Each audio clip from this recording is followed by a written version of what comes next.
Kaya pala ganito ang naging resulta ng kapalaran ko. Kasi alam ng Diyos na kaya ko. Sa edad kong to, napagod na akong magmadali.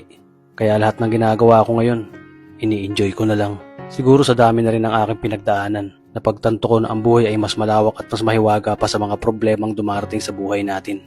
Tumatanda na tayo, baka sa kakahabol natin sa masagana at maayos na buhay, ay hindi na natin nai-enjoy ang buhay. Baka nabubuhay na lang tayo dahil nape-pressure tayo sa sasabihin ng ibang tao.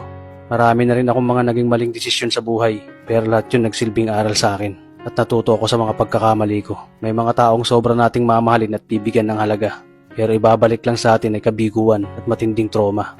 Kaya wag nating lilingunin ng mga taong tulad nila dahil mas payapa kapag hindi ka na interesadong malaman pa kung ano pang balita sa kanila. At wag mong idepende ang sarili mo sa kahit kanino. Tandaan mo, kahit sarili mong anino, iiwan ka din nito kapag madilim na ang paligid mo. Kailangan natin matutunan na huwag ikumpara ang sarili natin sa iba dahil hindi natin laban ang laban nila. Karera mo to, di nila karera. Dahil ang buhay ay hindi naman nasusukat sa kung sino ang mayaman, kundi kung sino ang payapa. Kaya galingan mo lang palagi tol dahil napakaraming tao mapanghusga, dihilahin ka pababa. At lagi mo tong tatandaan na makakatanggap ka lang ng papuri mula sa kanila kapag patay ka na.